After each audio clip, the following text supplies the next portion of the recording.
ఆదివారం సూర్యాపేట జిల్లా కేంద్రంలోని బాలాజీ బంకెట్ హాల్లో సుధా కోఆపరేటివ్ అర్బన్ బ్యాంక్ ఆధ్వర్యంలో భవన నిర్మాణ రంగానికి ఆర్థిక తోడ్పాటుపై చర్చా వేదిక నిర్వహించారు. ఈ సందర్భంగా సుధా బ్యాంక్ చైర్మన్ మీలా మహాదేవ్, మేనేజింగ్ డైరెక్టర్ పెద్దిరెడ్డి గణేష్ మాట్లాడారు. ఆదివారం సూర్యాపేట జిల్లా కేంద్రంలోని బాలాజీ బకెట్ హాల్లో సుధా కోఆపరేటివ్ అర్బన్ బ్యాంక్ ఆధ్వర్యంలో భవన నిర్మాణ రంగానికి ఆర్థిక తోడ్పాటుపై చర్చా వేదిక నిర్వహించారు. ఈ సందర్భంగా సుధా బ్యాంక్ చైర్మన్ మీలా మహాదేవ్, మేనేజింగ్ డైరెక్టర్ పెద్దిరెడ్డి గణేష్ మాట్లాడుతూ సుధా బ్యాంకు సేవలను సద్వినియోగం చేసుకోవాలన్నారు. జిల్లా రైస్ మిల్లర్స్ అసోసియేషన్ అధ్యక్షులు ఇమిడి సోమనర్సయ్య మాట్లాడుతూ సుధా బ్యాంకు ఉమ్మడి జిల్లాల్లో 6 చోట్ల శాఖలను ఏర్పాటు చేయడం అభినందనీయమన్నారు. రాష్ట్ర వ్యాప్తంగా శాఖలను ఏర్పాటు చేసి సుధా బ్యాంకు విస్తరించి సేవా కార్యక్రమాలు నిర్వహించాలని తెలిపారు. ఈ సందర్భంగా పలువురు భవన నిర్మాణం యాజమాన్యంలో తమ సమస్యలను తెలుపగా మేనేజింగ్ డైరెక్టర్ బ్యాంక్ సూచనలు, సలహాలు తెలిపారు. ఈ కార్యక్రమంలో జిల్లా కాంగ్రెస్ నాయకులు పెద్దిరెడ్డి రాజా, సుధా బ్యాంక్ డైరెక్టర్లు కక్కిరేని చంద్రశేఖర్, భువనగిరి భాస్కర్, పోనుగంటు నిర్మల, తోట శ్యాంప్రసాద్, అడ్వకేట్ శ్రవణ్ కుమార్, పోల రాధాకృష్ణ, మహంకాళి ప్రణీత్, తెలాకుల శ్రీదేవి, మధు, చల్లా లక్ష్మీప్రసాద్, ఎలుగురు పాండు తదితరులు పాల్గొన్నారు.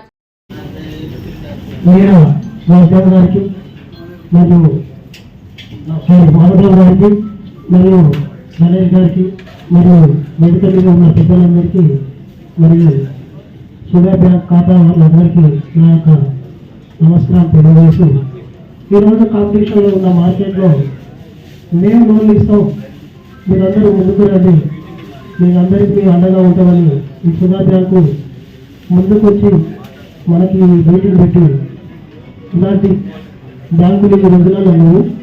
ఇంటింటికి తిరిగి మీరు లోన్స్ ఇస్తామని చెప్తారు, సెల్ ఫోన్లో మీకు కార్ లోన్ ఇస్తాం, ఇల్లు లోన్ ఇస్తామని చెప్తారు. కానీ మన అన్ని డాక్యుమెంట్స్ తీసుకొని దాదాపు ఎంత పోయే వాళ్ళు సివిల్ ప్రాబ్లం ఉందని, ఆ ప్రాబ్లం ఈ ప్రాబ్లం ఉందని చెప్పి లోన్స్ లాస్ట్కు 4 నెలలు 5 నెలలు తీసుకొని రిజెక్ట్ చేస్తున్నారు.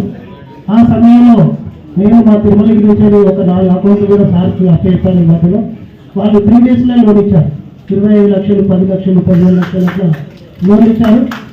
ఇంకా మిగతా కూడా మన దగ్గర కన్స్ట్రక్షన్స్ కూడా మున్సిపాలిటీ అయినా బాగా కన్స్ట్రక్షన్ అవుతున్నాయి. నేను ప్రపోజ్ అంతా సుధా బ్యాంకే నేను ప్రపోజ్ చేస్తున్నాను. 1.52% ఇంట్రెస్ట్ ఎక్కువ ఉందనేది వాస్తవం. కానీ ఇప్పుడు యూనియన్ బ్యాంకు వీళ్ళకు క్యాల్కులేషన్ మొత్తం టోటల్గా చేస్తే ఏదో 1% తేడా వచ్చిందని మా ఆడిట్స్ కూడా అందరూ చెప్పారు. కాబట్టి సుధా బ్యాంకుకు ఈ యొక్క ఎప్పటికప్పుడు ఇన్ఫర్మేషన్ కానీ అందరికీ అందుబాటులో ఉంటుంది. ఇంకొకటి ఏంటంటే కామన్గా లోన్ తీసుకోవాలంటే సివిల్ స్కోర్ అని చెప్పారు. బయట సివిల్ స్కోర్ తీసుకోవాలంటే మినిమం 15. అయితే నువ్వు కనీసం 7 లక్షల ఇన్కమ్ ట్యాక్స్ లేనిదే నీకు స్కోరింగ్ రాదు. మీకు ఏదైతే లోన్ తీసుకున్నా స్కోరింగ్ రాదు. కాబట్టి మీ ఇన్కమ్ ట్యాక్స్ స్కోరింగ్ సరిపడా ఉండాలి. మీ ఇన్కమ్ ట్యాక్స్ కడుతున్న ఇన్కమ్ స్కోరింగ్ సరిపడా ఉండాలి. ఇట్లా ఉంటే కనుక లీగల్ స్క్రూటినీలో ఎటువంటి కాంప్లికేషన్ లేకుండా ఉండాలి. లీగల్ స్క్రూటినీ అంటే ఏం చేస్తామంటే ఎవరితో తాతలు ముత్తాతలు తెల్లకాయత మీద రాసుకుంటారు. తెల్లకాయత మీద రాసుకున్న దాని మీద మున్సిపాలిటీలో మనకి ఇల్లు కట్టినట్టుగా ఒక నెంబర్ వస్తుంది. నెక్స్ట్ సంవత్సరం నుంచి మనం పన్ను కడతాం. పన్ను రసీదు ఉంటుంది. మున్సిపాలిటీలో గతంలో ఓనర్షిప్ ఇచ్చేటోళ్ళు ఇప్పుడు ఓనర్షిప్ ఇవ్వడం లేదు. అయినా సరే ఇల్లు మీదే అని ధృవీకరణ పత్రం పట్టుకొస్తారు. ఇల్లు కూడా మీ సాక్షాత్గా మీదే, కానీ బేసిక్ డాక్యుమెంట్స్ ఉండవు మీ దగ్గర. ఎవరో తాతలు ముత్తాతలు తెల్లకాయతం మీద అనువంశంగా వచ్చింది కాసరా పాణీలు మీద ఏదో పట్టా నెంబర్ ఉంటే ఆ పట్టా నెంబర్లో నుంచి తీసుకున్న కట్టుకున్న ఇల్లే ఉంటుంది. ఇల్లు ఖచ్చితంగా మీదే, ఇల్లు మీది కాదంటే లేదు.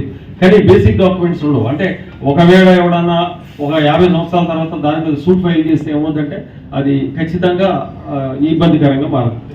మనం కూడా మన మున్సిపాలిటీ చట్టానికి అనుగుణంగా కట్టుకోకపోతే ఇబ్బంది ఏంటంటే ఎవడేమో మనం ఏదో ప్రయాణం చేస్తాం, మనకు ఇంటి పన్ను కడుతుంటాం, మనది సెట్ బ్యాక్ లేకుండా నడుస్తుంటుంది. కానీ మన మీద ఎవరైనా ఫిర్యాదు చేసి కోర్టుకు వెళ్ళి ఇది ఆ నిబంధనలకు అనుగుణంగా లేదని ముందు గట్టిగా ప్రభుత్వం అనుకున్నాం లేకపోతే మనోడు అనుకుంటే దాన్ని కొట్టేయాల్సిన సందర్భం ఇస్తే మాత్రం ఇల్లు కొట్టేయాల్సిన పరిస్థితి ఉంటుంది కదా. అటువంటి ఇబ్బందులు లేని క్లియర్ టైటిల్ అంటే బేసిక్ డాక్యుమెంట్ ఉండాలి, లింక్ డాక్యుమెంట్ ఉండాలి. లింక్ డాక్యుమెంట్ ఈసీ ఉండాలి. ఆ ఈసీ మీ ఒక కనీసంగా ఒక 16 సంవత్సరాలు మీ పేరు మీద ఉండాలి. అట్లా మీకు 40-45 సంవత్సరాల వయసు కలిగి ఉండి 40-45 సంవత్సరాల వయసు కలిగి ఉండి లోన్ అమౌంట్ 30 లక్షల రూపాయలు 30 లక్షలు